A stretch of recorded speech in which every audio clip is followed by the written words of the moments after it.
계룡산에 숨겨진 이야기. 지금부터 들려드릴 이야기는 아주 먼 옛날 계룡산 깊숙이 숨어 있는 신비로운 비밀입니다. 첫 번째 이야기. 이성계의 꿈. 아주 먼 옛날 나라의 운명이 바뀌는 순간이 있었습니다.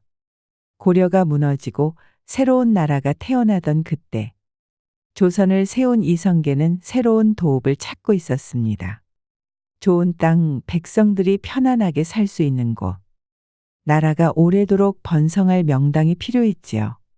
그때 신하들이 계룡산이라는 곳을 추천하였습니다. 전하, 이곳이 바로 계룡산이옵니다. 용이 승천하는 형상의 이 산은 새 왕조가 번성할 명당이라 불리옵니다. 과연 신령한 기운이 흐르는구나. 이곳에 나라를 세운다면 조선이 100년, 아니 1000년을 이어갈 수도 있겠어. 이성계는 계룡산 신도 안에 나라를 세우기로 정하고 궁궐을 세울 준비를 시작했습니다. 땅을 다지고 기둥을 세우며 하나하나 조심스럽게 새로운 나라를 만들 준비를 했지요. 어느 날 밤 이성계는 이상한 꿈을 꾸었습니다. 이성계야, 이곳은 내가 차지할 곳이 아니다. 여기는 정시성을 가진 사람이 800년 동안 다스릴 땅이니 너는 이곳에서 어서 물러가거라. 도대체 당신은 누구시오? 어찌 나에게 이런 말을 하는 것이오? 나는 계룡산을 수호하는 산신이다. 너는 이 예언을 따라야만 내 나라가 번성할 것이다. 이성계는 놀라 잠에서 깨어났습니다.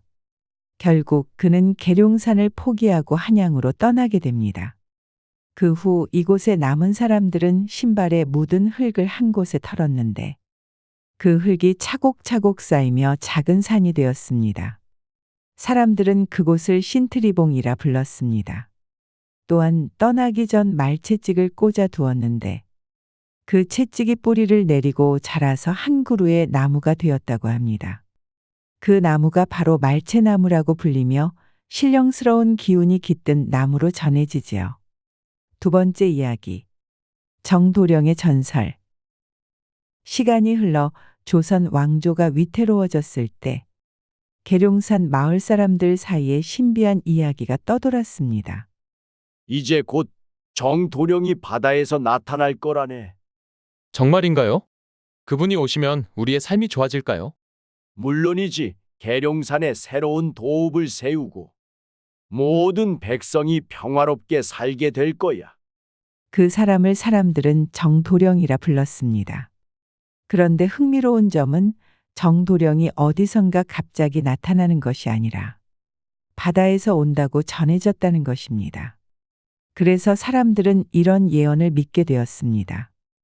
해도 정출, 정도령은 바다에서 나온다.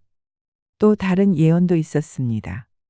6번의 시대가 흘러가고 9번째 달이 다가올 때 바닷구름이 열리고 정도령이 모습을 드러내리라.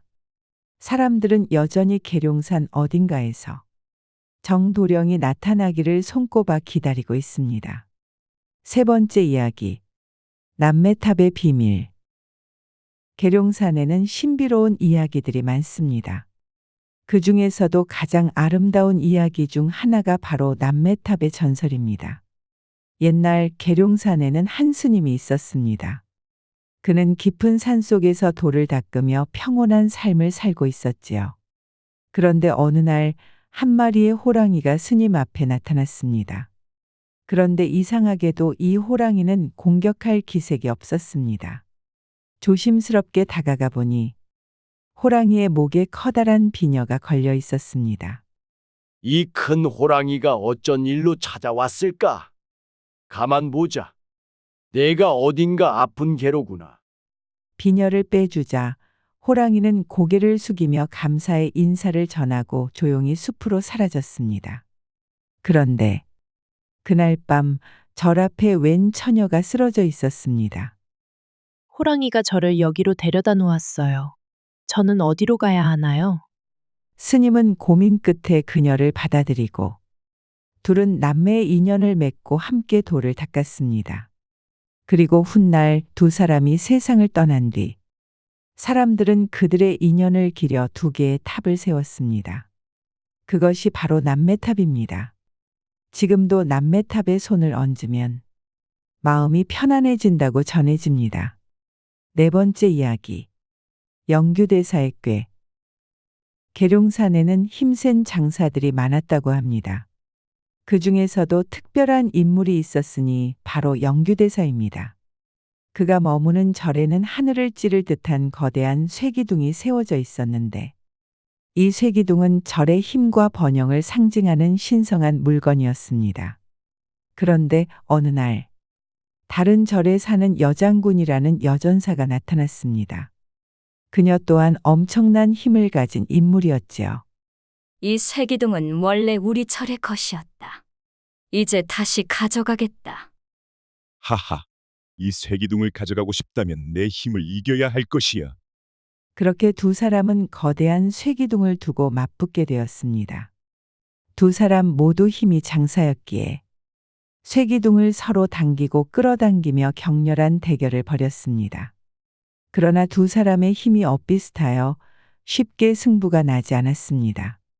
그때 영규대사는 꾀를 내었습니다. 그는 일부러 커다란 집신 한 켤레를 만들어 길가에 떨어뜨렸습니다. 여장군은 그 집신을 발견하자 깜짝 놀랐습니다. 이렇게 큰 집신을 싣는 사람이 이 절에 있다면 나보다 더 힘이 센 자가 있다는 뜻인가? 여장군은 생각에 잠겼습니다. 그녀는 자신보다 강한 존재가 있을 수도 있다는 생각에 점점 불안해졌습니다. 결국 여장군은 조용히 쇠기둥을 포기하고 떠났습니다. 그렇게 쇠기둥은 영원히 영규대사의 절에 남게 되었습니다. 그리고 그 거대한 쇠기둥은 지금도 계룡산의 한 절에 서서 이 이야기를 조용히 전해주고 있습니다. 계룡산에는 이렇게 신비롭고 흥미로운 이야기들이 가득합니다. 과연 정도령은 정말로 나타날까요? 계룡산이 다시 새로운 도읍이 되는 날이 올까요? 혹은 계룡산의 깊은 숲 어딘가에서 두 마리의 용이 아직도 하늘로 올라가기를 기다리고 있을지도 모릅니다.